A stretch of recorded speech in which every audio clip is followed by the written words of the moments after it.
Hey guys, welcome back to my channel.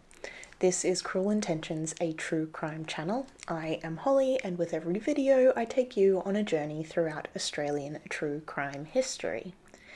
If you're interested in Australian true crime and you love a channel that can't decide if they're going to be weekly or fortnightly, then consider hitting the subscribe button.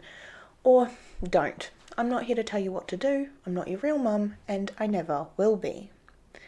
Guys, I would actually love to be able to get a video out every week, but I am only one person, and researching, which usually includes me reading 1 or 2 full-length books on the case, as well as writing anywhere up to 20,000 words per episode, as well as actually making myself decent enough to be sitting in front of a camera, as well as obviously editing and uploading, it's all just taking more time than I had initially anticipated.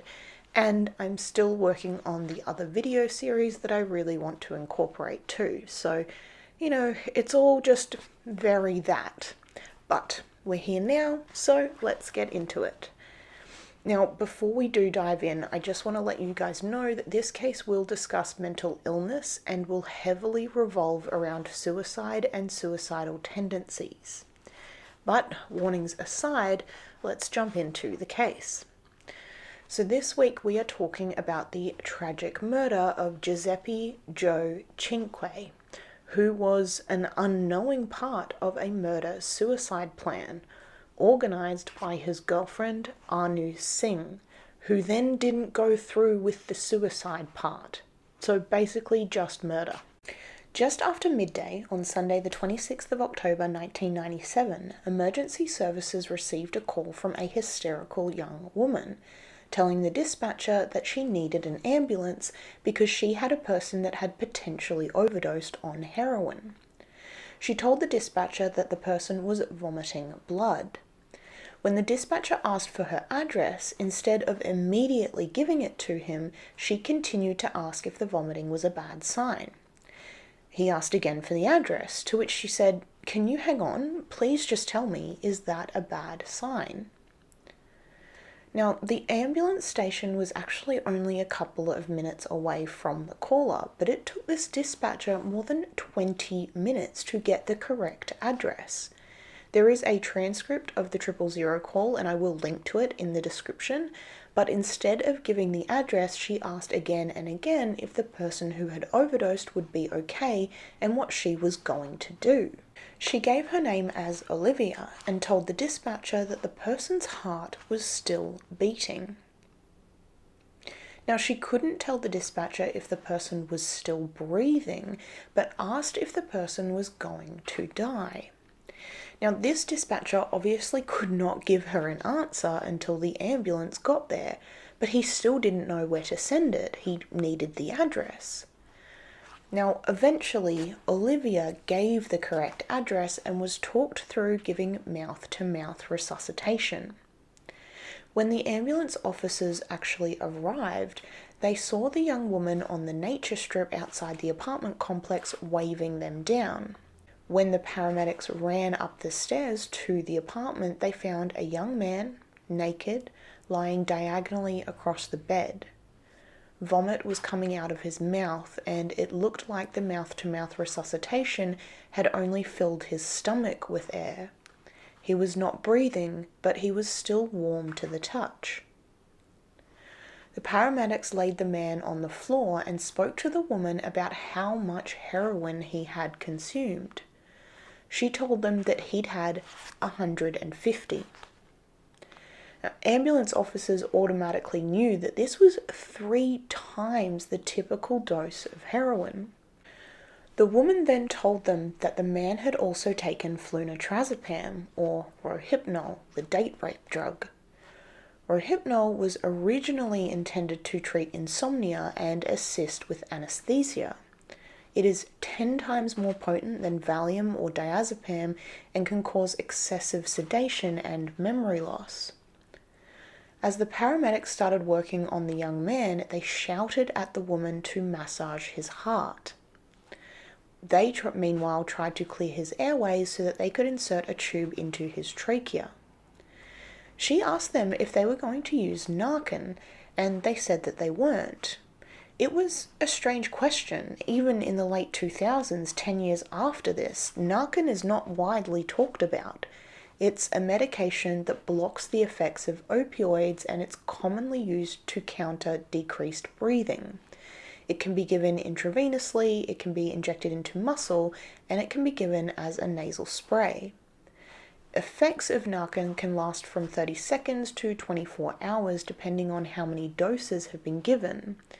And there are only a couple of reasons that Narcan would not be given to a patient in this state. And one of them is that there needs to be a clear airway, and this man's airway was full of brown vomit and muck. It was all over the floor and the bed, and it wouldn't stop coming up. Finally, the paramedics thought that they got the breathing tube in properly, but they couldn't be 100% sure because there was still so much vomit in his throat. They worked and they laboured over this young man, but they knew that it had been too long since he had taken a breath. Now, this young man was dead, covered in his own bloody vomit, naked on the apartment floor. The paramedics gave up trying to revive him. It was already too late. They stood back and attempted to cover the young man's body with a sheet. The young woman, who was still in the room, began to scream. "It wasn't supposed to happen this way," she yelled. "We were supposed to go together." She threw herself on top of the young man, trying to wrap him in her arms, yelling, "Can't you do anything? This is not happening. I don't believe this. You can't stop. You have to bring him back." She sat straddling the man, trying to kiss him, pulling at his face. She was hysterical, yelling and clawing at the man's lifeless body. Paramedics ended up having to drag her from the room and blocking the door to stop her from getting back in. They saw and heard her running from room to room, pacing up and down the stairs, rambling and shaking. The police and fire department were called to the address, and the woman asked if she was allowed to go and buy some cigarettes while they waited for them to arrive. But the ambulance officers told her that she couldn't leave until the police had come to the address. They asked her if there was a suicide note, and she said no. But she said that the suicide had been planned for the last couple of months, and that the young man had taken the drugs at about 3 a.m. that morning. When the fire brigade arrived, a female firefighter noticed the young distressed woman. The long dress she was wearing was covered in the dark brown vomit. Her face was smeared with it, and she was completely distraught. The young woman told this firefighter that the dead man's name was Joe, and that he'd had a lot of drugs the night before and that morning. She then looked at the fire officer and said, "Who's going to tell his parents?" Now at that point, detectives walked in and asked what had happened. The young woman began, the words seeming to rush out of her before she could stop them. "The original plan," she said, "was that I was going to do it. We were supposed to go together. I gave him 4-rohypnol, I had some, and then I had some heroin. I just kept pumping it into him to put him to sleep so he wouldn't..." Now at that point, one detective cut her off and told her that she was not obliged to say anything unless she wanted to, but if she did, it would be recorded and used as evidence. The young woman told the officers that she understood that, and then the detective allowed her to continue. She said that she had pumped the young man full of heroin to put him to sleep so that he would not be awake to see her take her own life. The detectives arrested the young woman then and there in the front door of the flat and tried to put her in the police car. She fought and scrambled to get out of the car and ended up in handcuffs. When police asked for identification, they found out that Olivia was actually Anu Singh, a 25-year-old law student at the Australian National University. 26-year-old Giuseppe Joe Cinque's live-in girlfriend, a man she claimed to love, and a man who she murdered by injecting a lethal dose of heroin after sedating him with rohypnol. Anu Singh was born on the 3rd of September 1972 to Paddy and Surinder Singh. Mr. and Mrs. Singh were both successful doctors, and when Anu was barely 1 year old, they migrated from India to Newcastle, Australia. Anu was a clingy child that almost never left her mother's side. She was intelligent but was unable to leave the comfort of her parents as a young child. It's reported that she would sleep in her parents' bed until she was around 5 years old, and her parents would let her because otherwise she wouldn't sleep at all. As Anu grew into a teenager, she began to rebel against her parents. Her mother said that by the age of 13, Anu was fully developed and she began to wear revealing outfits, to the distaste and disdain of her very conservative parents. In early high school, she would regularly sneak out to meet with boys and stopped spending time with or helping her parents around the house.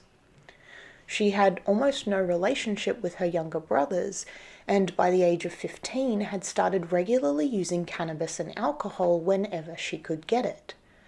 But she still maintained high grades and even became dux of grade 10 in 1988, despite her parents being worried about her increasingly unruly behaviour. In her last 2 years of high school, she became obsessed with her weight and started rigorously dieting, also spending hours at the gym each week.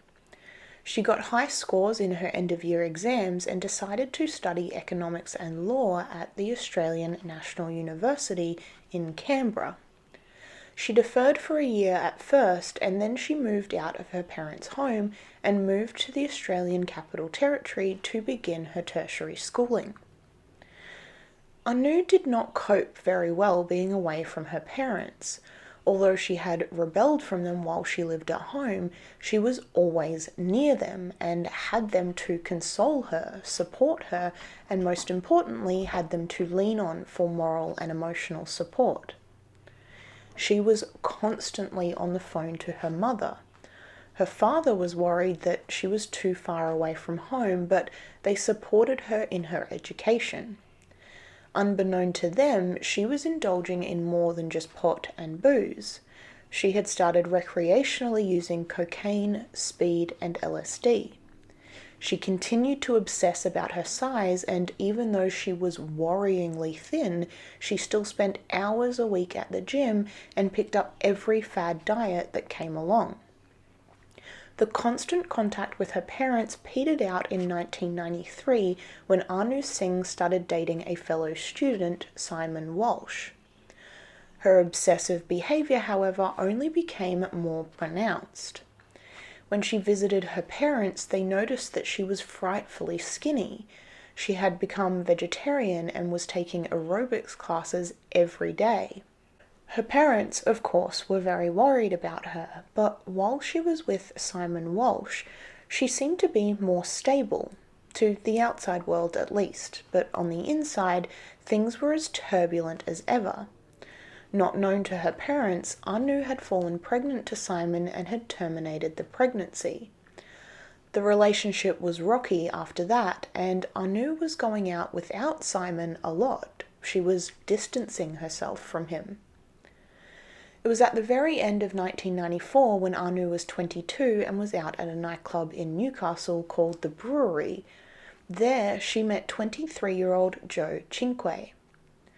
Joe was born on the 11th of June 1971. He was the oldest child of Maria and Nino Cinque, and he was given his grandfather's name of Giuseppe, but everyone knew him as Joe. He, according to his mother, was the most beautiful baby her or her husband had ever seen. As a boy, he was bright and happy, athletic and friendly towards everyone he met. His sense of humour and charm saw him make friends easily. When he was 4 years old, Maria gave birth to his brother Anthony, and the family of 4 was complete. Maria longed to have children ever since she was a young girl, and she had finally achieved her dreams of having the family that she had always wanted. When Joe was 8 years old and Anthony was 4, the family was in a terrible car accident that caused massive injury to Maria's foot. She lost the ability for a while to look after her family and her children, and although he was never asked or expected to, Joe took up her mantle with ease and grace, looking after the housework, the cooking, the cleaning, and helping raise Anthony. Joe took to the caretaker role and was happy to provide for his family, even as a young child himself. As Joe grew up, he thought about being an architect. He loved design, but he also loved being outdoors. He played multiple sports, and although architecture was something he was interested in, he realized he'd be stuck in an office at a desk all day, and that thought was not appealing to him at all.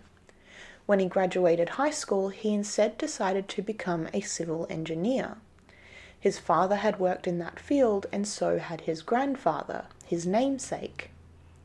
When Joe graduated from university, he decided that he'd take a 2-month trip to see the world. He had recently broken up with his girlfriend Rebecca and thought it would be an ideal time to take a break, some time just for himself, to experience some of what the world had to offer, before knuckling down and working hard on his career. Joe had just returned from his trip around Europe, seeing the sights of Rome, Paris, and the Greek islands, when he was out at the brewery and when he met Singh. If only he could have been at a different club or out on a different night. Anu liked Joe from the moment she met him, and he was captivated by this beautiful Indian woman. They would speak to each other on the phone for hours every night, even to the point that Joe's mother had to pick up the other receiver and tell the young woman that she was consistently disturbing the Cinque's dinner time and that she needed to call after they had eaten. It was a tradition for the Cinque family, mother and father Maria and Nino, Joe and his brother Anthony, to eat together every night. They were Italian. By June of 1995, Simon Walsh had discovered that his girlfriend was seeing someone else and he had broken up their relationship. He made comments about her intellectual ability, stating that it was below his and that she was intellectually inferior to him, and this, it seemed, hit her hard. Even throughout her rebellious and unruly school years, she valued the fact that she was smart.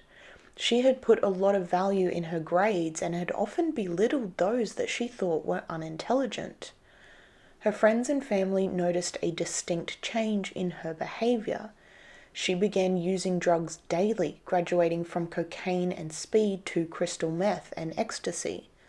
She claimed that these caused hallucinations, and she became more neurotic and unstable about her own body image. But when she visited her parents, she would stop using. Her parents thought that she was suffering from psychosis as well as eating disorders, but it might well have been withdrawal symptoms from daily drug use that she had abstained from in her parents' home. She lived, it said, on cola and chocolate biscuits and would still obsess about her weight and body. She wouldn't get dressed. She would cry all of the time. She would pace the house, pull and itch at her own skin, and she wouldn't sleep. Her father also said she was having upwards of 10 showers a day.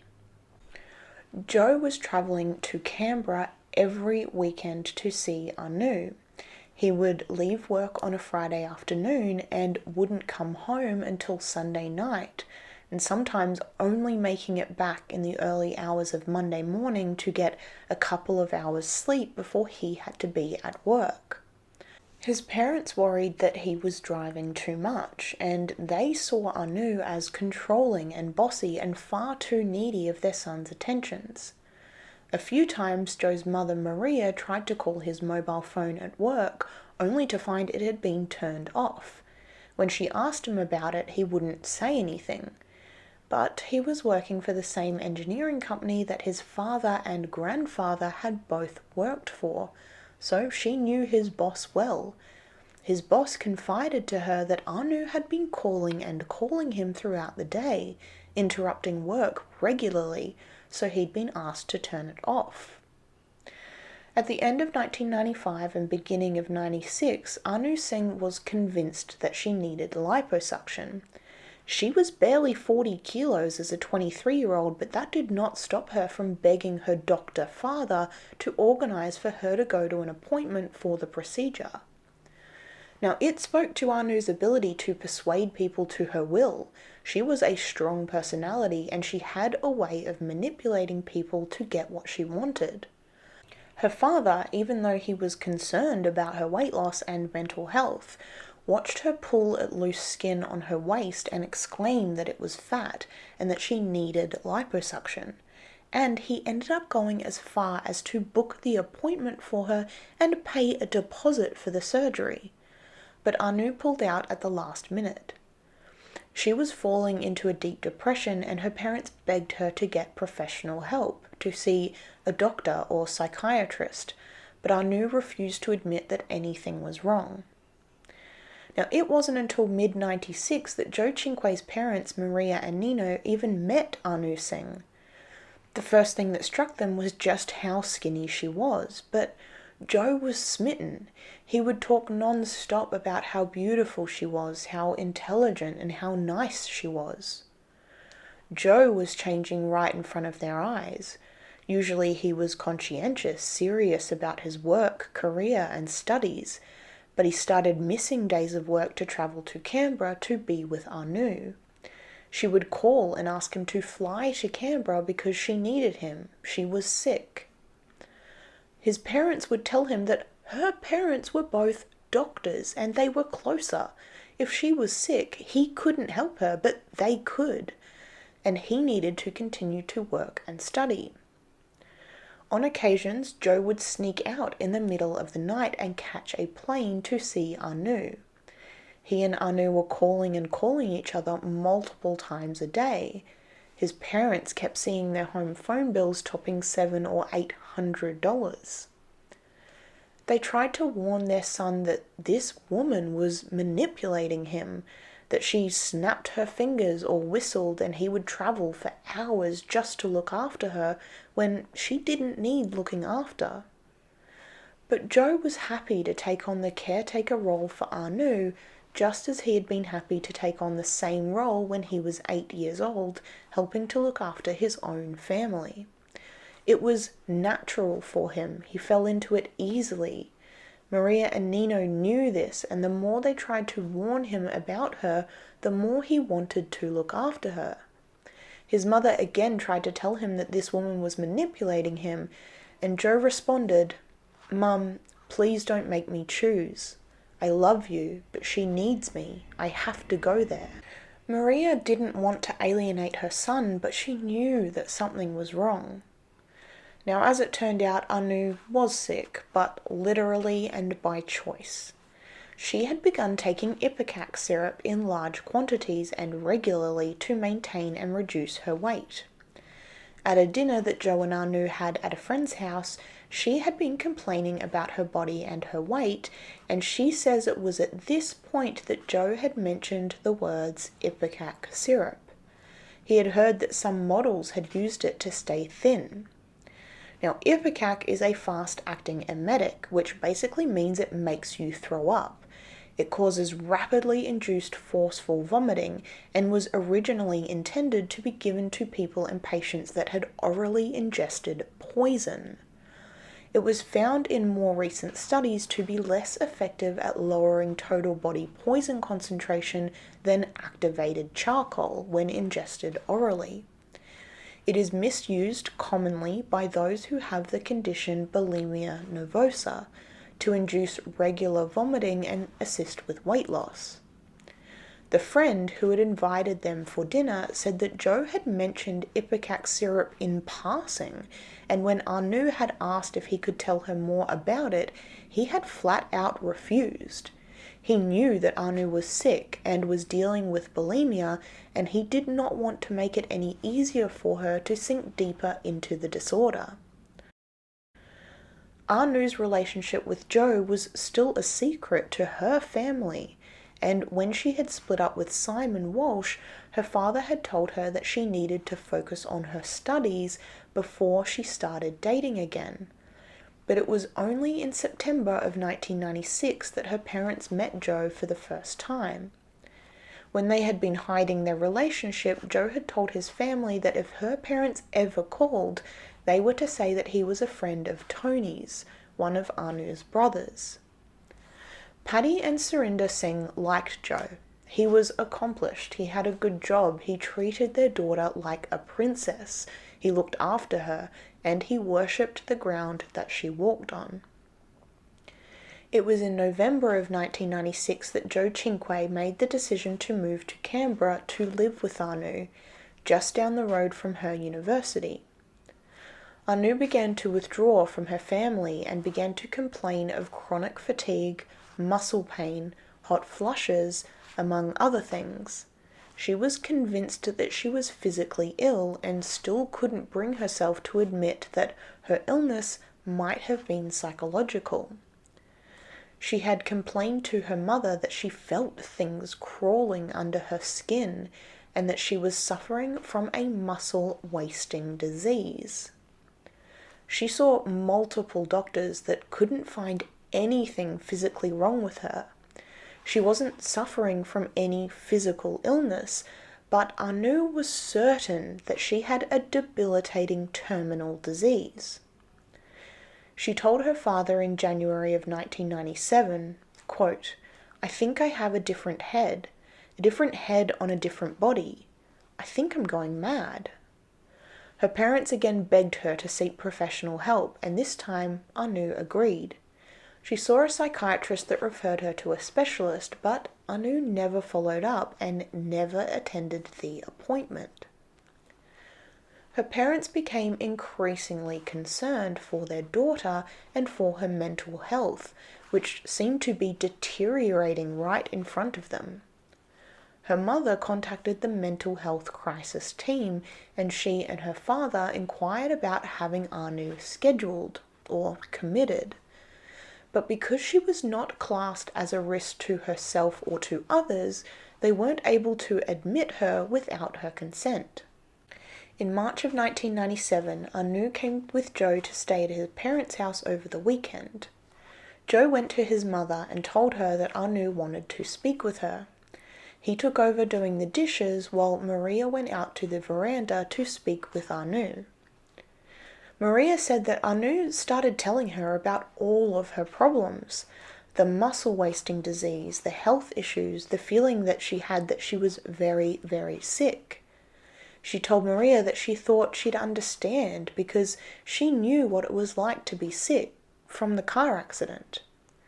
She told Maria about the feeling she had that things were crawling under her skin and that her mother didn't understand her.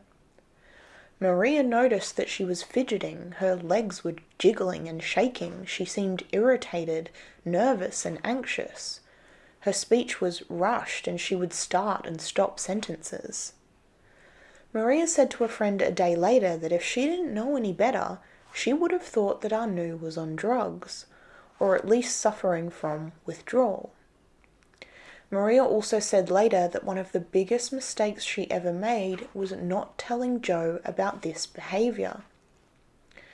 Anu's delusions about her health were getting worse. She told a friend that she was sure that she had AIDS or acquired immunodeficiency syndrome, and that she thought it was unfair that Joe wasn't also suffering like she was from the condition. She told this friend that she planned to put her blood on Joe's toothbrush so that he would also contract AIDS and they would be able to suffer through it together. She ended up being tested for the condition and her tests came back negative. But instead of rejoicing that she wasn't in fact ill, she then complained that she must have some sort of debilitating nervous system disease, like multiple sclerosis, cerebral palsy, or motor neuron disease. She had convinced herself that she was going to die. Again, doctors could not find anything physically wrong with her, and they were of the mind that she had a psychological problem, not a physical one. Anu maintained that there was nothing wrong with her mind, but it was her body that was suffering. Anu thought that her physical problem stemmed from her regular use of ipecac, and because Joe had been the person that had first said the words about that particular medication, even though he'd refused to tell her anything about it and she had obtained it on her own, she started to believe that her being so physically ill was somehow all Joe's fault. She blamed Joe for putting the idea in her head and even started telling her friends that it was Joe that was procuring the syrup for her. She would tell people that Joe was travelling to Sydney and Newcastle to buy it, even though it was readily available over the counter and she could have easily walked into the nearest pharmacy or chemist and bought it herself. By late May of 1997, she had told a friend that she hated Joe and that she was going to go on a rampage and kill him. She had different plans depending on which friends she spoke to. She told some that she was going to commit suicide and that she would drug Joe so that he wouldn't be awake to stop her. She told people repeatedly that she was going to kill herself and take Joe Cinque with her. She told yet others that she wanted to kill Joe Cinque, her ex-boyfriend Simon, and all of the doctors who had so obviously missed the supposed major physical illnesses that she was living with. She had done her research, she told people. She had studied psychiatric papers. She told them that she knew just how easy it would be to convince a court that she was insane. That not one of her friends ever felt the need to report this, or to tell anyone who could help about these conversations is astounding. It is almost unbelievable to think that there were so many people she talked to about killing herself and other people that all either thought this was some big, dark joke, or that it didn't warrant any further action on their part. The thing about Anu, though, is that she seemed to have a way of getting people to do what she wanted. She had also claimed for so long to have so many illnesses that were never confirmed by any doctors and was exhibiting signs of Munchausen syndrome. Maybe people thought that she was just saying these things to get attention, to get them to feel sorry for her. But still, say something. Tell someone. She had been talking not only about suicide, but murder. Surely someone could have said something before it actually happened. But no one did.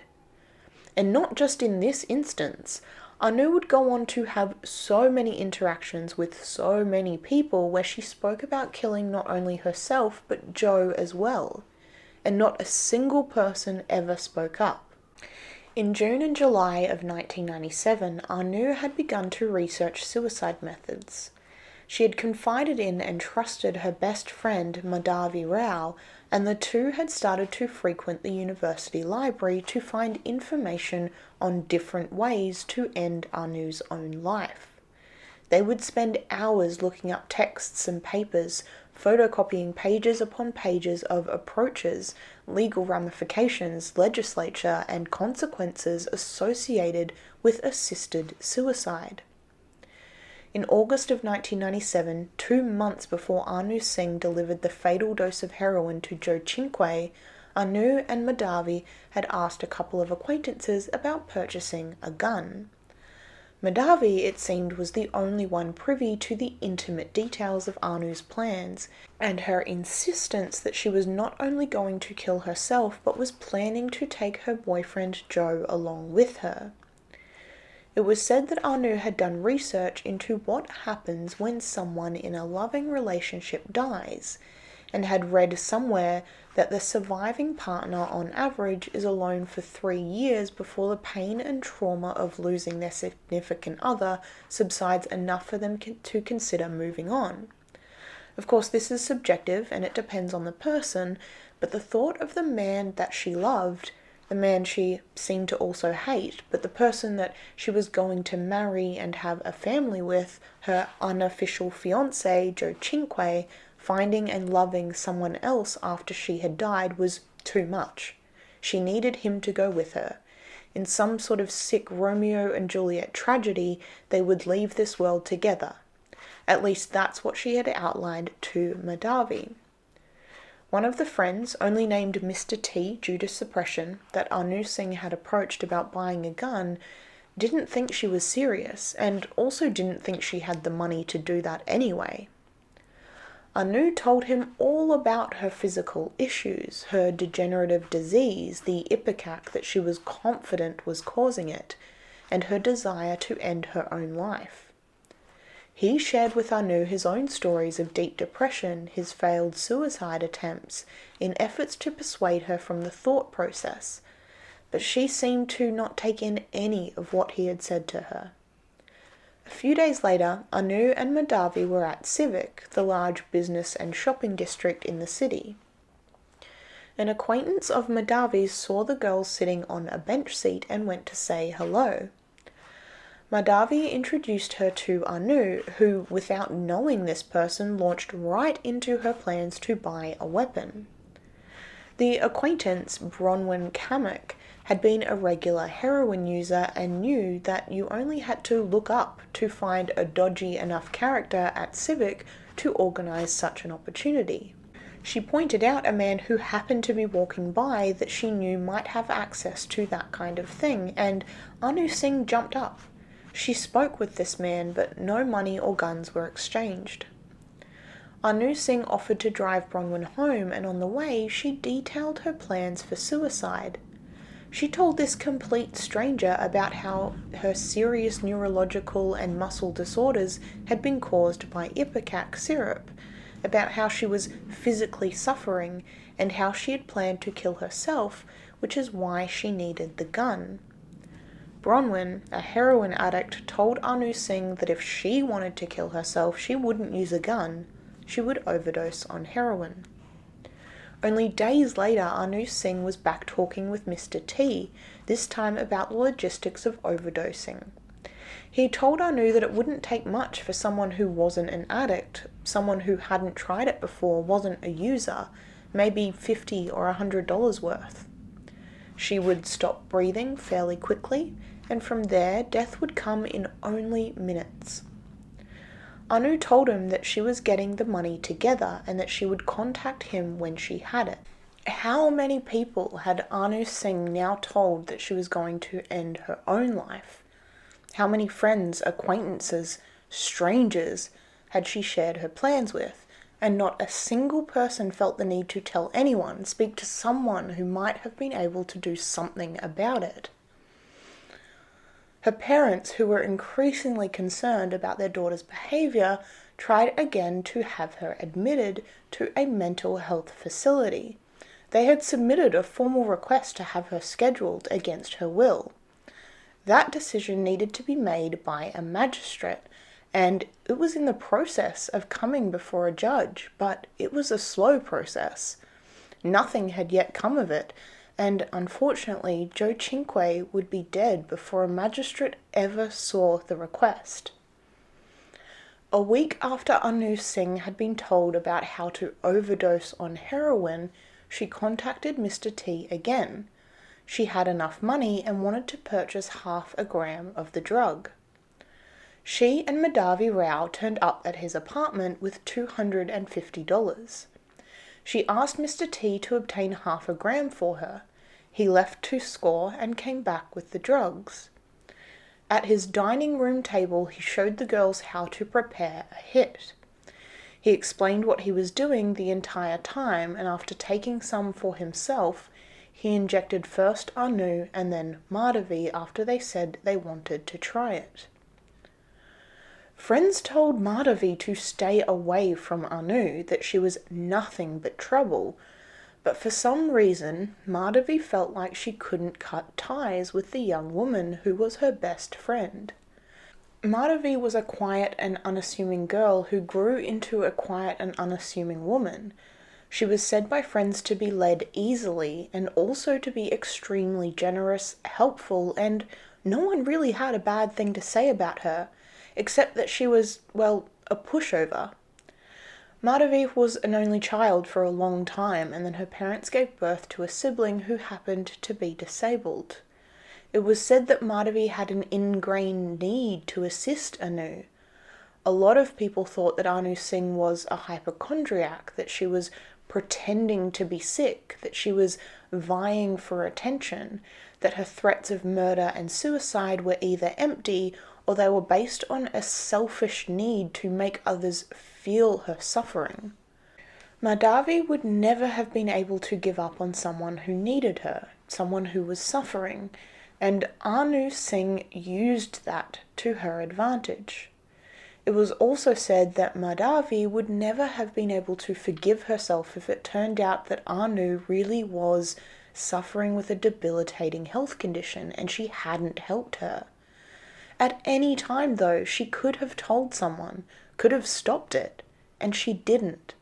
She helped Anu with her plans. She helped Anu source heroin. She knew all of the intimate details about Anu's plans to kill both herself and Joe, and she didn't say a word. Now, a couple of weeks after they had gone to Mr. T to learn how to use heroin, they visited another friend, Jonathan Bowers Taylor, and his girlfriend, Jasmine Kent.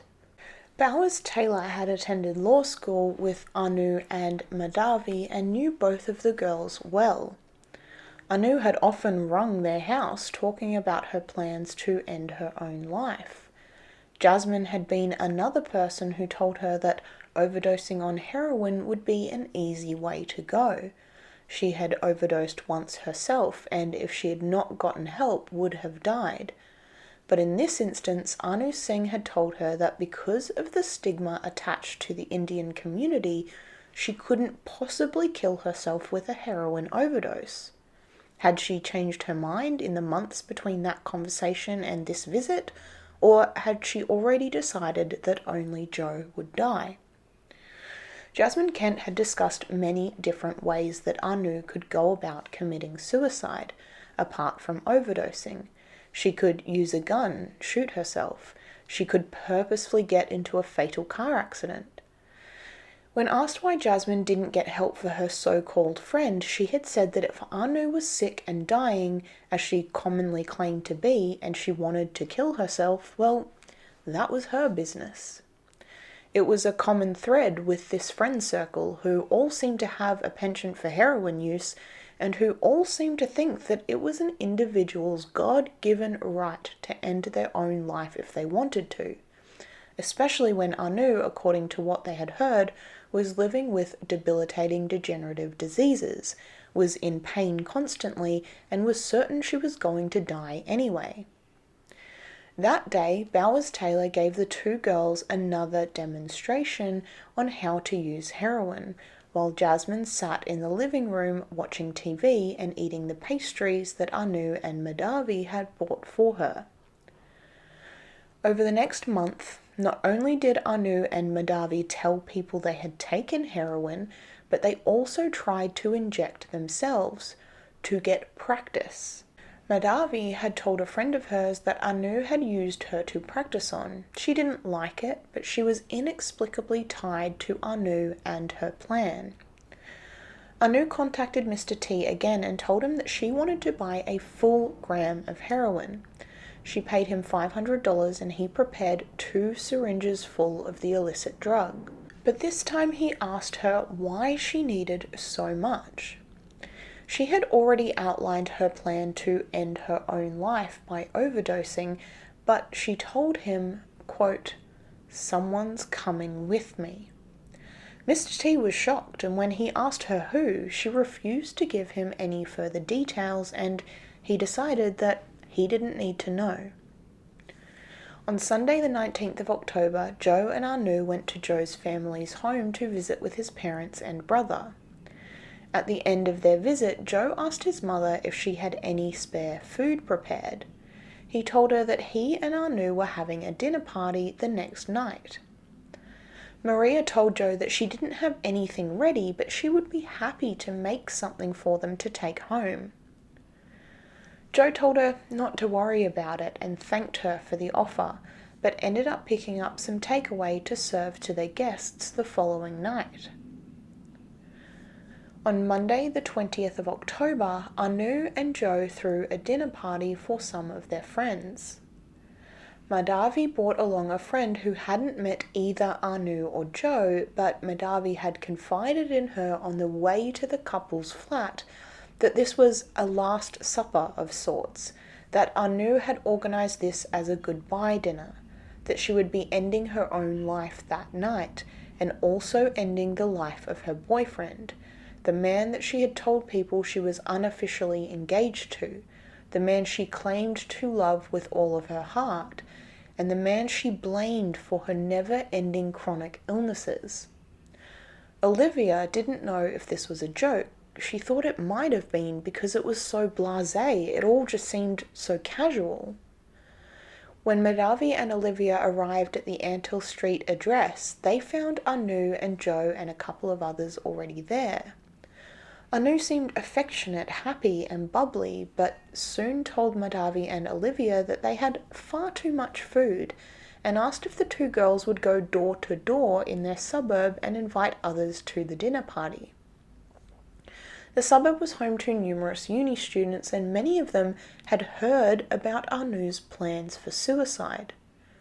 Some of the people that Madhavi and Olivia invited, out of curiosity or just sheer morbidity, welcomed the invitation and attended the flat, just to see if anything happened. Nothing did. Anu was welcoming, she was friendly, and many of the guests just assumed, as her close friends had, that this was just some big joke, that Anu never had any intention of harming herself or anyone else. Madhavi drove some of the guests home, including Olivia.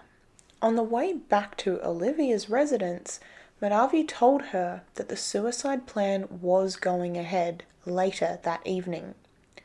When Olivia and others asked Madhavi if they should call the authorities, seek help, talk to the police or ambulance, Madhavi told them not to say a word, and they all opted not to get involved.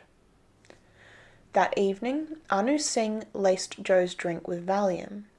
She thought that this would be enough to knock him out and went to find one of the syringes full of heroin that had been pre-prepared for her. But Joe Cinque was restless. He tossed and turned in his drugged stupor, and she struggled to find the vein to correctly inject the drug.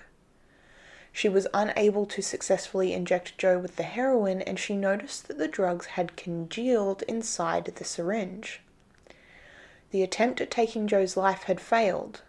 This time, anyway. The next morning, Joe woke up apparently blissfully unaware that anything strange had happened the evening before. He got ready and went to work. That morning, Madhavi had phoned her friend Bronwyn Kamek, and she immediately put Anu on the line to speak with her. Anu asked Bronwyn how she could get hold of some Rohypnol. Obviously, Valium had not been strong enough, so she wanted to know if there was a way she could get her hands on some stronger sedatives. Bronwyn told her that all she would have to do is speak to her GP about having trouble overcoming a heroin addiction, and they'd prescribe it to her. Anu told Bronwyn that she didn't think that she would be able to deal with a doctor. After all doctors had ever done is disbelieve her about her illnesses. She asked Bronwyn if she would agree to go to the doctor in exchange for some heroin. Meanwhile, Madhavi Rao went to work at the Community and Health Services Complaints Commission, where she was doing work experience for her degree. She spoke to a colleague there named Robin. She told Robin about the dinner party she had helped organize the previous night. She said that something really serious had happened. It was bizarre, she said. She told Robin that she'd been looking over her shoulder for the police. When Robin asked her what had happened, Madhavi told her it was the major crime of the century since 1901. When Robin tentatively asked if someone had been assaulted physically or sexually, Madhavi said no. It was the worst thing in the Crimes Act. When Robin guessed murder, Madhavi turned away and wouldn't say any more. But when Robin asked if there were animals involved, Madhavi said, no, I wouldn't let that happen. She wouldn't let that happen. But what, if it was a person, then it was totally okay? When her workmates tried to press her for more information, she told them that she didn't want to talk about it, but said a little while later that it had something to do with revenge. Robin tried to talk to Madhavi more about it, asking if someone had been hurt. She didn't answer, but when Robin asked if it could be reversed, she said no. Robin urged her to talk to someone, anyone, a counsellor, the police, but Madhavi had just told her that she couldn't, otherwise she'd be thrown in jail. The next day, Wednesday the 22nd, Anu picked up Bronwyn, drove her to the doctor's office, where Bronwyn successfully got a prescription for 15 Rohypnol tablets. Anu talked Madhavi into using Bronwyn's healthcare card and filling the script at the nearest pharmacy. While she was driving Bronwyn back to the bus stop, she told her that she intended to knock out her boyfriend so that he wouldn't see her commit suicide, and she pestered her on the effects of Rohypnol mixed with heroin. Bronwyn told her that she herself would most likely be rendered unconscious by 1 or 2 of the pills, followed by 1 hit of the needle. It was Thursday the 23rd of October when Madhavi spoke to Robin again, 3 days before Anu Singh would kill Joe Cinque. She told Robin, quote, "It looks like it's going to happen again this weekend." Robin was already on her way out of the office but asked what was going to happen and if Madhavi could stop it. Madhavi simply said no, and Robin told her to tell someone who could. But Madhavi never did. No one did. At this point there were so many people who knew what the plan was who had heard rumours about what was going to happen, and no one said a word. Most of their friends thought that Anu Singh was either making it all up for attention, or that she would only go through with killing herself, if anything, and apparently this seemed to be a-okay with everyone.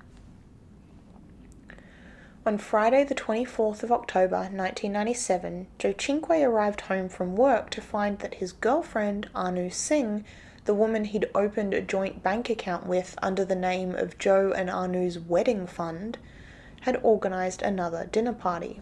She had asked some of her friends to come over, including a mutual friend of hers and Madhavi's, Len, and Madhavi had invited some of her friends that didn't even know Anu or Joe. Madhavi had gone to pick up this friend with Anu in the car, and while Anu was picking up some supplies, Madhavi revealed the purpose of the dinner party. This friend, named only Tanya under suppression, was not happy. She told Madhavi that it was morally and legally wrong to participate. Madhavi told her, don't worry, she wasn't going to be in the same room when it happened. Tanya thought that Anu couldn't be serious about her plan. It didn't seem like a heroin overdose would be the first choice for suicide. Other friends, like Olivia, still felt like the plan wasn't serious. People who take their own lives are not usually in the habit of throwing multiple dinner parties to celebrate it and telling everyone they know about their plan. They usually kept it quiet, and most people don't even know that they're struggling with life until it happens. Madhavi told Tanya that instead of travelling the long distance back home that night, she would get Len to drop her off at Madhavi's own apartment to stay for the night, and that she would be back in the morning. When someone commented that Anu was in a very good mood, she told some of them that she had taken some Rohypnol earlier in the night and was feeling good. Tanya couldn't recall anything strange or unusual about the dinner party and left just after midnight. Anu and Madhavi's friend Len driving her back to stay in Madhavi's share house for the night. The next morning, Madhavi arrived at her own flat, telling Tanya that the plan didn't work. Tanya wondered what she meant. She callously asked how hard it was for Anu to kill herself, and Madhavi told her that ending her own life wasn't the problem. The problem was that she wanted to end Joe's life too. She had been planning on taking Joe with her.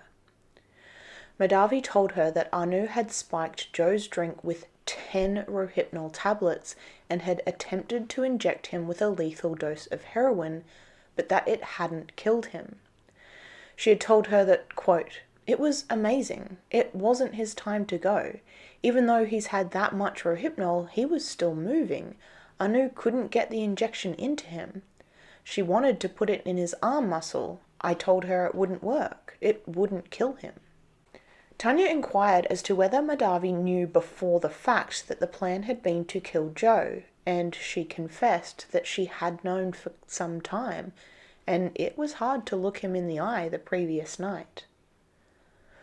Madhavi then confirmed to Tanya that she wasn't going to have anything more to do with it, the murder of Joe Cinque, or Anu Singh's suicide. She said that Anu had told her, "No offense, Madhavi, but I'm going to have to do this alone. It's just not working." Madhavi drove Tanya to Civic so that she could catch her bus home, but Tanya couldn't stop thinking about the events of that morning. When she got home, she called Madhavi.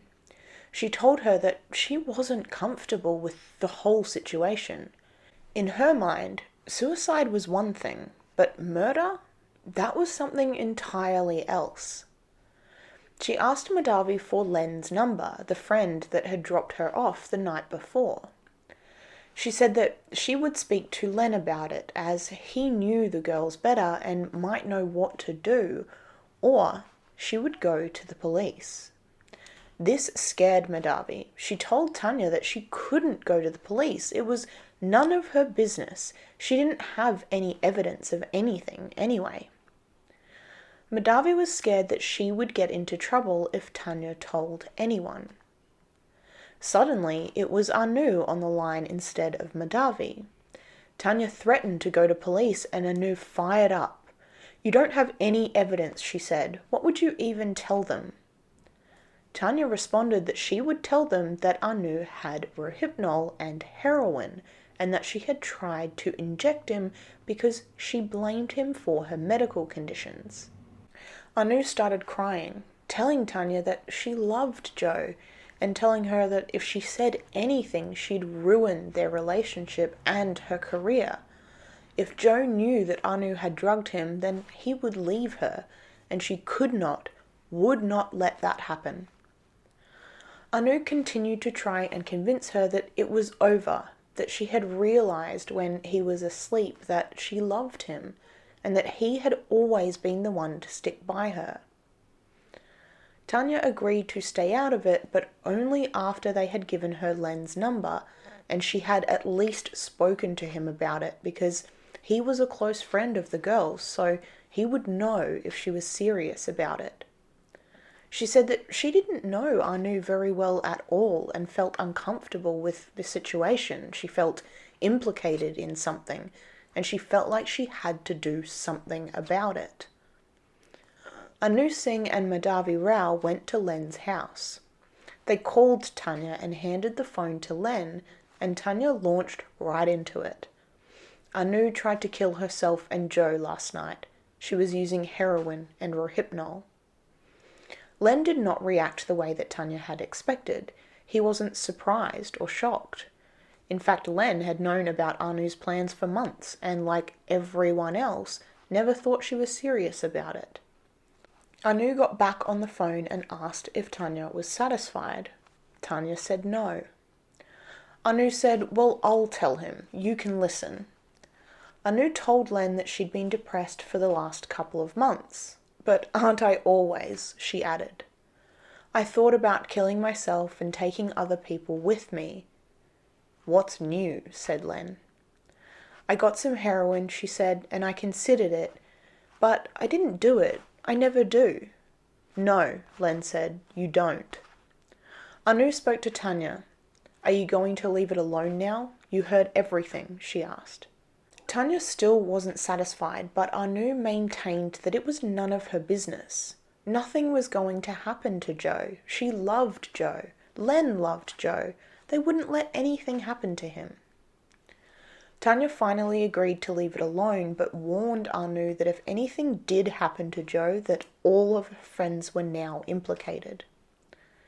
When Anu hung up the phone, Len turned to Anu and asked if she had given the pills to Joe. She said she had, but only 3, and only to make sure that he was asleep when she ended her own life. He asked her what she was going to do now, and she said she was going to go home and tell Joe everything.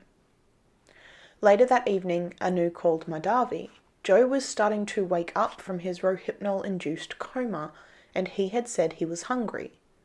Madhavi, for some unknown reason, dropped everything to run to the supermarket and pick up food, and took it over to the Anthill Street flat. Madhavi had been shaken by what had happened earlier with Tanya and Len, and thought that this might be her opportunity to let Joe know what Anu had been planning. When she arrived, she brought in the food and sat in the kitchen with Joe and Anu. Anu started talking about how she couldn't go on the way she was. Madhavi thought she might be getting ready to tell Joe just how suicidal she was and what her plans had been. But as Madhavi waited for Anu to reveal all to Joe, she noticed that Joe was becoming very, very sleepy. He went upstairs to lie down. Anu suddenly started to get very aggressive, claiming that Madhavi had spiked Joe's drink. She started to verbally abuse her, and Madhavi was confused. She was surprised at the outburst. She denied doing anything of the sort. But the two fought, and Madhavi decided to leave. Before she went, she tried to go and see Joe to see what sort of state he was in, but Anu stopped her. They fought, and Madhavi left. She actually had plans to attend the art school ball with a couple of other friends that night. Anu called Len again. His answering machine had picked up the call at first and had recorded some of the conversation. Anu was asking Len about the Rohypnol, how strong it was, how long it usually lasted. She said that Joe had slept for 15 hours, but that now he was awake, but they were still affecting him.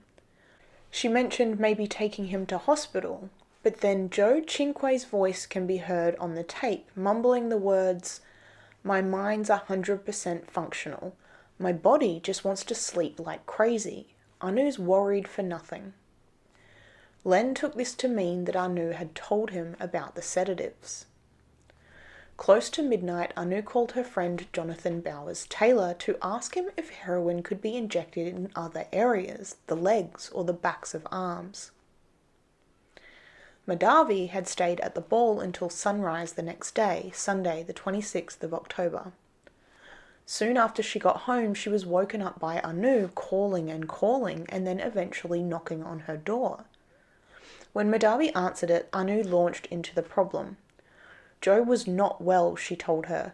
She couldn't get him breathing, but she didn't have any heroin left, and she needed money to buy more so that she could use it on herself. Anu, after Madhavi had left the night before, had waited until the Rohypnol that she had given Joe had taken effect, and then, when he had fallen unconscious, she had injected him with the ready-made needle full of heroin. Madhavi first accompanied Anu to the Anthill Street flat. She went into the bedroom where she saw Joe Cinque lying unconscious on the bed, breathing, but with his lips turning blue. Anu pressured Madhavi to get in the car, go with her to an ATM, and withdraw $250. Madhavi did this and gave Anu the money, and they started to head over to their dealer's house. On the way, Anu and Madhavi argued, and Madhavi got out of the car at a set of lights and decided to take a taxi home. Anu drove to Mr. T's house. It was now about 9:30 in the morning. She handed the fistful of cash to the man who needed to go out and get the drugs.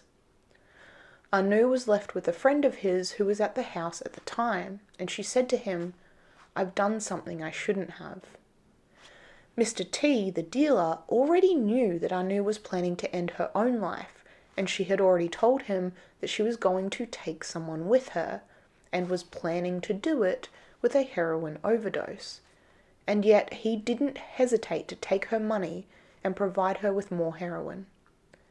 When he got back with the half-gram, he prepared it for her, and Anu said to him, "Today's the day."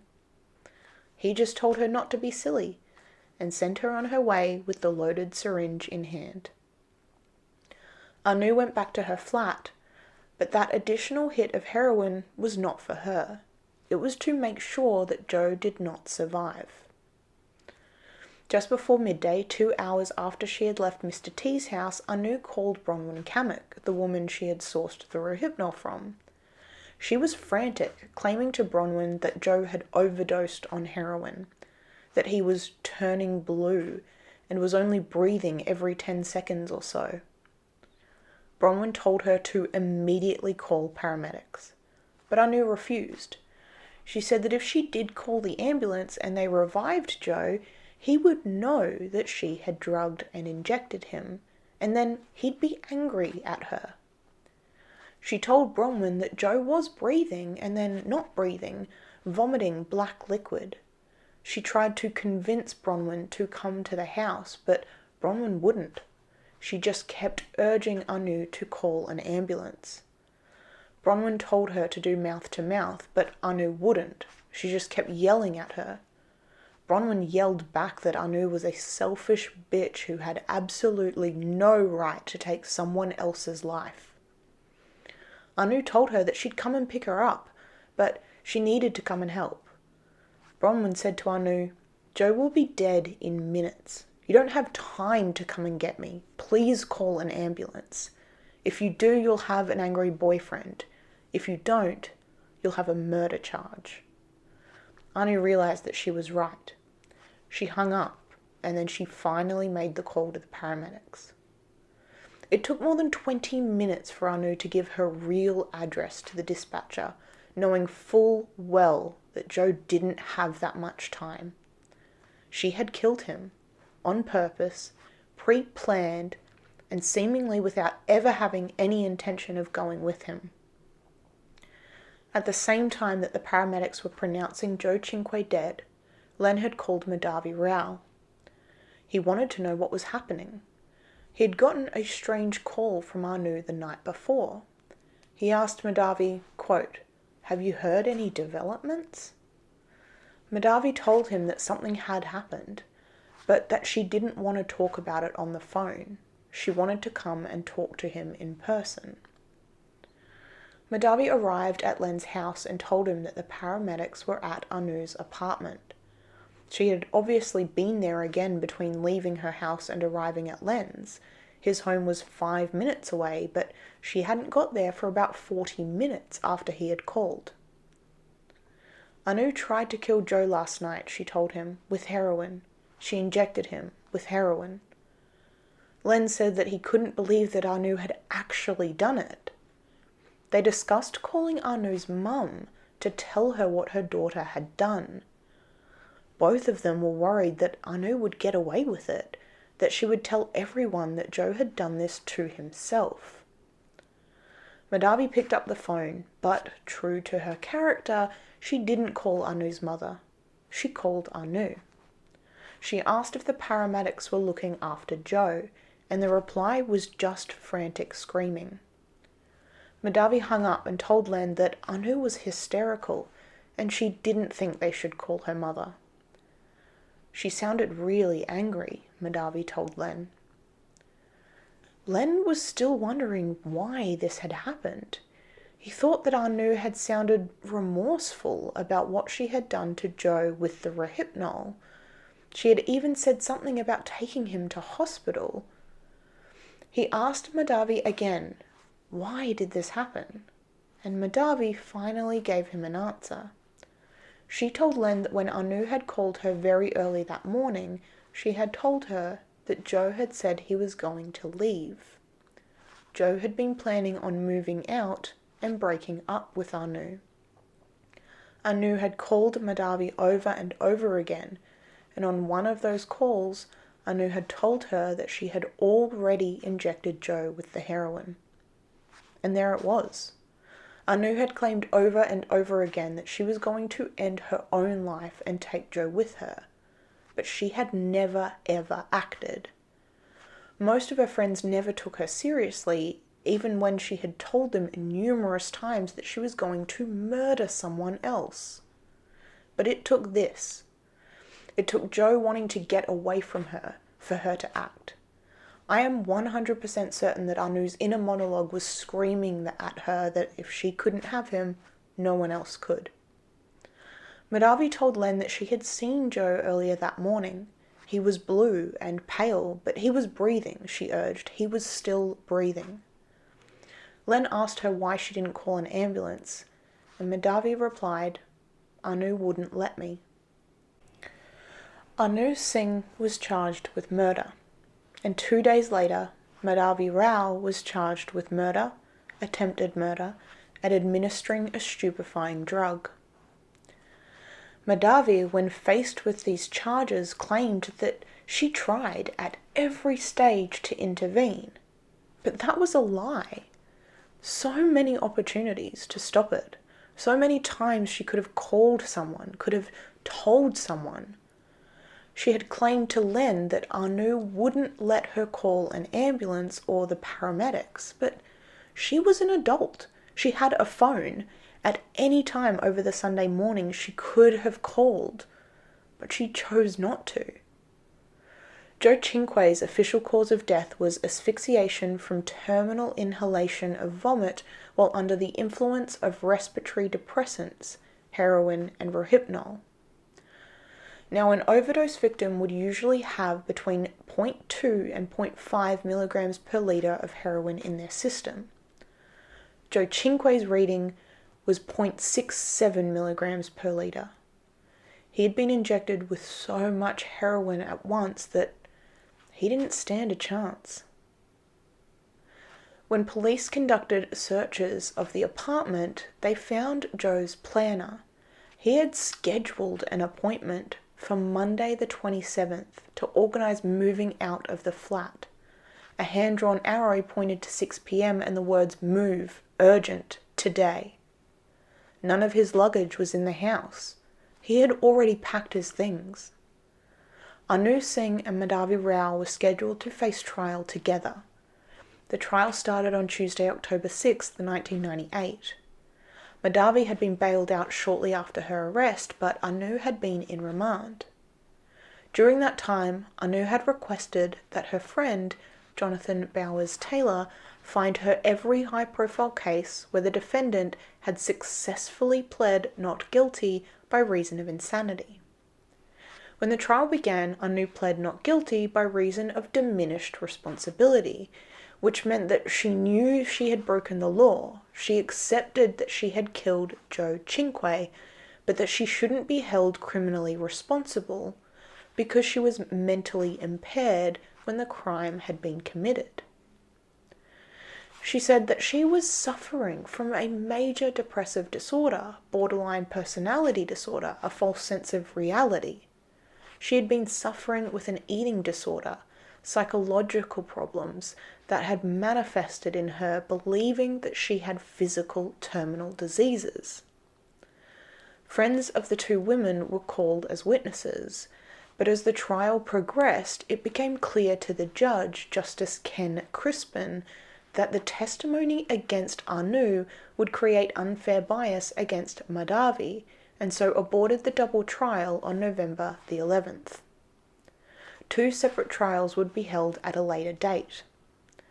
The most unbelievable part of the month-long joint trial to everyone in the courtroom, the media, and the community at large was simply the multitude of people that had been aware of what Anu had been planning.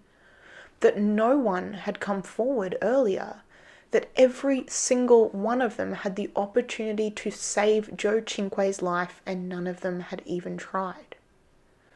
Anu Singh's solo trial began on Monday, March 22, 1999. Now, in the Australian Capital Territory, defendants have the right to face trial in front of a judge and not a jury. Letters that Anu had written while she'd been in custody were submitted as evidence. In one of them, Anu had written, "I watched him die, didn't save him, and thought, fuck, I don't want to die. How much I wish this didn't happen so my life could be normal now. Married to Joe, couple of kids, luxury, the works." Notice how she writes that she wishes this didn't happen, not "I wish I hadn't done this." Denying responsibility seems to be one of her strong suits. But also, he was going to leave her. She knew this. It was in his planner. She had told Madhavi this. I mean, she does kind of seem delusional. Anu's defense team called Dr. Kenneth Byrne, a clinical and forensic psychologist. He described Anu Singh as a mentally disturbed and suicidal woman. She had been deluded into believing that she was dying from a degenerative disease. She suffered, he said, from a borderline personality disorder and severe depression. He said on the day that she had killed Joe Cinque, she was mentally ill, even psychotic. He said that a borderline personality disorder was an abnormality of the mind, and Anu Singh definitely had that.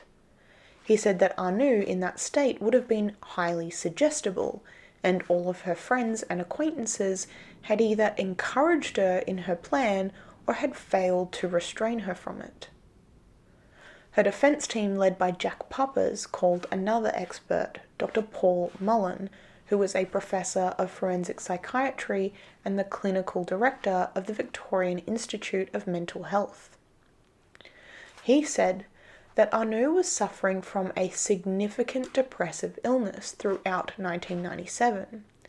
He talked about some of the times where her friends had seen her perfectly happy, elated even, loving and affectionate, even on those nights of the dinner parties that were supposed to be her send-offs.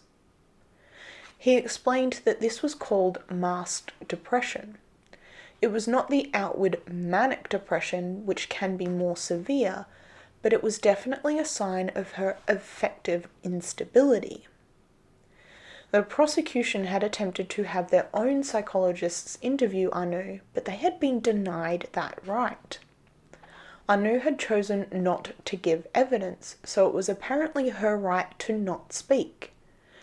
While the defense team had full access to her, the Crown's psychiatric team had not been able to speak to her at all.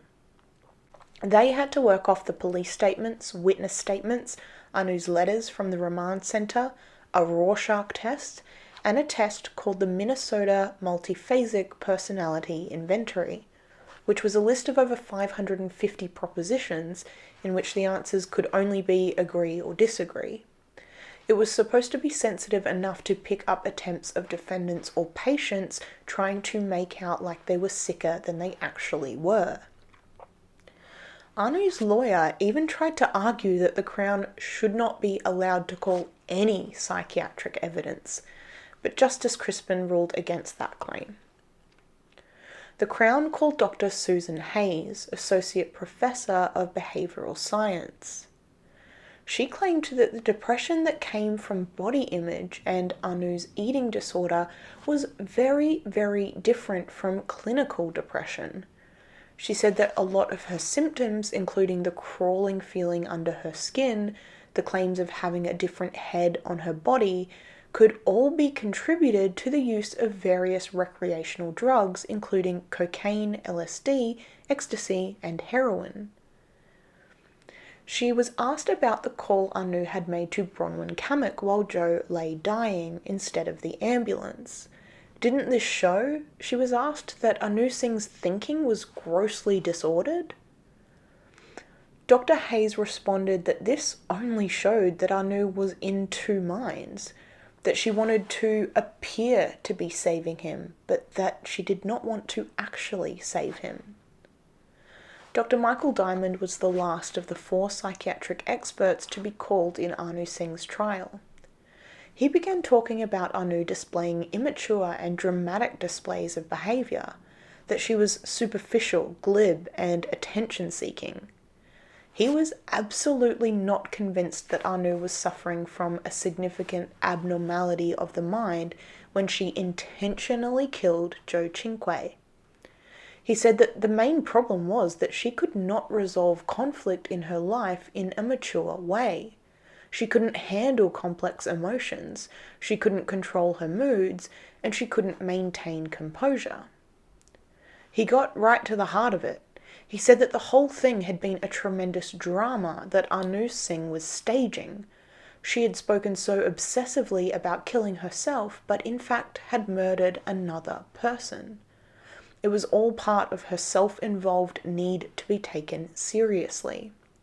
She wanted to be the centre of attention. The whole point was not to die. The point was to prolong the drama and the attention. He said that people with depression find the condition almost unbearable, and when they are treated for that condition, they are able to maintain a normal life. That depression, whether masked or clinical, is very responsive to medication. And in fact, Anu Singh had taken Prozac for 4 months with 0 response. He stated that she would have been perfectly capable of making rational decisions. If she had been as irrational and mentally unstable as the defense had claimed, she would have taken her own life, as she had claimed so often to have planned to have done.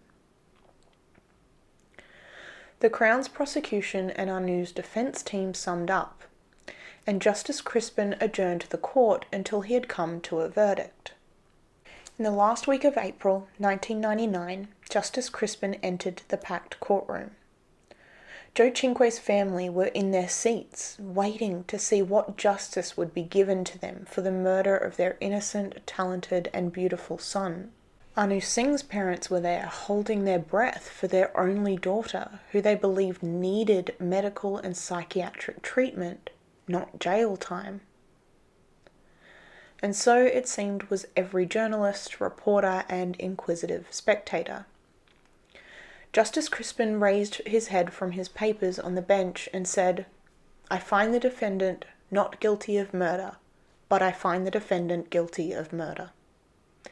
Everyone was confused. Was she guilty? Was she not guilty? What had he just said? When Jack Pappas got to his feet and questioned the verdict, Crispin asked that the previous statement was to be withdrawn. He said, clearer this time, "I find the defendant not guilty of murder, but I find the defendant guilty of manslaughter." Ken Crispin acknowledged that Anu Singh had killed Joe Cinque, had intentionally killed him, had planned to kill him, but that she was not of sound mind and was mentally impaired when she had done so. He had judged that her abnormality of mind had caused her to take such drastic action. Maria Cinque could not contain her grief. She stared daggers into the back of the woman who had so callously killed her son. Not guilty of murder? How could that be, she thought, when this woman had told people that she was going to kill him, when this woman had chosen to inject him not once, but twice with heroin, that she knew would cause him to stop breathing after giving him a ridiculously large dose of tranquilizers. She covered her face and sobbed as Anu Singh was hastily escorted from the room through a trapdoor in the floor. As Anu was descending into the hole in the floor, Maria Cinque called out, "This is where you belong. You stay, forever. Rot in hell, you bitch. Devil." At Anu Singh's sentencing hearing in June of 1999, Maria Cinque entered her victim impact statement. It was read silently by Justice Crispin and was never read aloud. Dr. Fatima Loden gave additional evidence, a consultant psychiatrist that had visited Anu no less than 19 times in the remand centre. She had diagnosed Anu with borderline personality disorder, which had been complicated by an eating disorder, depression, substance abuse, and brief psychotic episodes. She said that Anu would need 3 to 5 years of medication and alongside that, at least 7 years of intense psychotherapy. Dr. Loden said, quote, "The core of the whole tragedy is that due to her mental state, she was not able to accept treatment. She is now ready. Given what happened to her, I suggest 3 to 6 months hospital treatment. I believe she will recover from her condition." Given what happened to her. To her. What about what happened to Joe? So many statements by Loden and Anu's defense team had been framed as what happened or the event that occurred, as to further separate Anu Singh from the crime. Not a single statement was framed as what she did or what Anu had done. Justice Crispin summed up. "They're profoundly difficult cases to sentence, are they not?" he said. "It's impossible to put oneself into the head of someone who is seriously ill psychiatrically, and to make a judgment about what they were thinking and why, and what measure of responsibility they had for their actions." But he was the judge. That was his job. And on the 24th of June 1999, he did just that. He spoke directly to Anu at one point. "In the next few years, you will have come to terms with the fact that you killed the man you love. You have caused immense pain. If you find the moral courage, you may be able to rebuild from this wreckage, to repay the trust people have put in you." 10 years, he said, for manslaughter. Anu Singh received a 10-year sentence with a non-parole period of only 4 years, backdated to the day Joe Cinque had been pronounced dead, which meant that if Anu behaved, she would be free in less than 2.5 years. Maria Cinque was horrified and devastated. "My son," she cried, "that's all? 4 years? How can you sleep at night? 4 years, is that all my son is worth?" She had to be escorted from the room, and all anyone could hear was her cries and sobs for her precious son who had been taken from her too soon by someone who was supposed to love him. On Friday, December the 10th, 1999, the trial of Madhavi Rao began.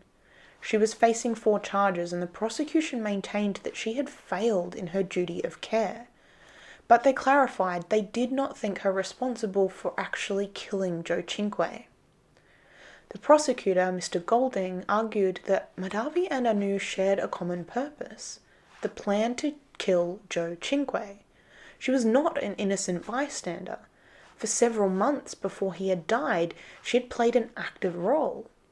She not only knew that Anu wanted to kill herself and Joe, but she had actually helped make the plans, organising dinner parties, providing Anu with money to buy more drugs, and, of course, secluding Joe Cinque from people who may have tried to help him, telling their friends to stay quiet, not calling an ambulance when she had seen him blue and unconscious on the bed.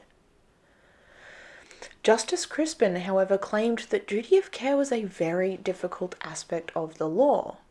The public didn't agree. Was it really that difficult to judge that Madhavi Rao should have done something? Her lawyer, Mr. Lasry, claimed that Madhavi's duty of care, so to speak, ended on the Saturday when she had said to Anu that she wanted no further part in whatever Anu was going to do. When Madhavi Rao saw Joe Cinque lying on the bed on the Sunday morning, she had no duty of care. They were not married or related. In a legal sense, they had no relationship. She had never assumed care of Joe Cinque. She never went to Anu's flat with the intention of caring for Joe. She was, effectively, in the same position as anyone else who might have gone there. Justice Crispin offered his opinion. He said that it was a chilling concept that one could take part in a plan to kill somebody, could go out and buy the drugs for the job, and then simply say that they were washing their hands of it. They had no responsibility. Let him die. Mr. Lasry said that still did not constitute a duty of care. Why, for example, was Bronwyn Kamek not standing trial? She knew about the plans. She had spoken to Anu in the position of advisor on what actions to take. She refused to come to the house and help, even though she knew that Joe Cinque was dying. She didn't call an ambulance. Whatever moral duty Madhavi Rao had to act in those circumstances was completely different to what legal duty she had. And that, Mr. Lasry said, was none, because she had never assumed a responsibility. Duty of care and duty to act are not the same thing. Anu Singh might have said that the rohypnol and the heroin that had been acquired by Madhavi was going to be used on Joe Cinque to kill him, but not a single person really believed that she was ever going to do such a thing.